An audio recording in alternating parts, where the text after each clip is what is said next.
National campaigned on a promise of easing the cost of living crisis, but just 2 days into the job, there are concerns for low-income families. More will be revealed in the pre-Christmas mini-budget, and National Finance Minister Nicola Willis joins us for more on this morning. Good morning, Nicola. Congratulations firstly on the role, and how was your first cabinet meeting yesterday? Good morning. Look, it was a really special occasion. That room has a lot of tradition, a lot of history. It's a very serious place and it's a real honour to be in it. When did you find out, was it during the cabinet meeting or afterwards, about the LinkedIn comments of the now resigned New Zealand On Air board member Andrew Shaw? Much later in the day. And what do you make of those comments? Because here is one part of it. Shaw posted, "Winston Peters attacks independence of media. He's not truthful, he's not accurate." Has Winston Peters been truthful and accurate in his claim that the government has bribed media? Look, I think that Winston's being Winston. He's not the only politician in Parliament who's been critical of the media. That's just something that's par for the course, really. I think there have been critics of the Public Interest Journalism Fund, the $55 million, from across our society, and I think Winston's just been reflecting that. Do you think he's been truthful and accurate in his claims? I think there's a bit of hyperbole in there, but that's Winston being Winston. So you wouldn't say that it's not correct that the government has bribed media? Look, I think it's a turn of phrase, and I think some people are taking it very literally.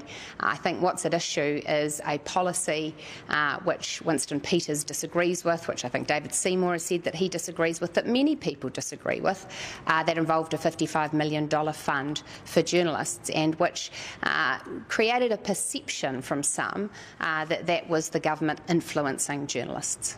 And we've just had Willie Jackson on the program, who has been talking about the fact that there are protections within the Broadcasting Act that protects against ministerial intervention or interference in the media.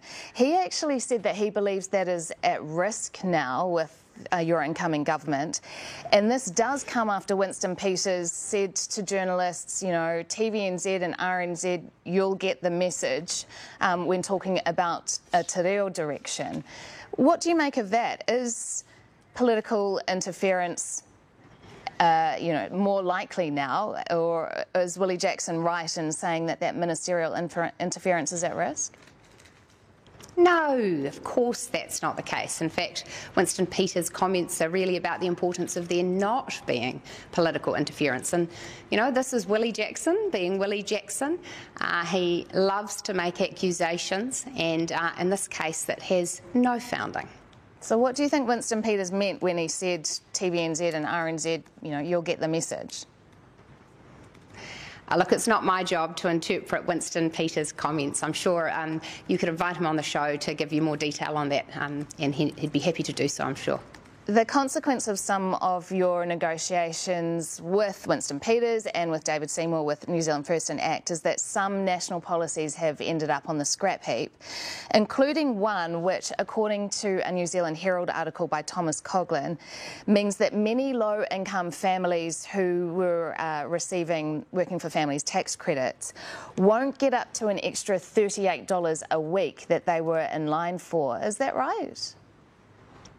Well, what we've done is we've preserved all of the tax reduction that we were promising for next year. That includes a $25 a week increase to the in-work tax credit for families receiving and eligible for Working for Families. So that increase is there. We've protected that in the coalition agreements. What we haven't done is committed to tax changes beyond next year. You'll know that we put out a tax calculator prior to the election. That just focused on the tax changes we were promising for next year rather than in further years. And look, the truth is, I would love to offer low and middle income families more tax reduction in the years beyond next year, but we just need to make sure we can afford that we can fund it responsibly before we make any commitments to it. How is this fulfilling, though, the promise that you made to those low and middle income workers in the campaign period? How is this fulfilling your promise to help Kiwis with the cost of living?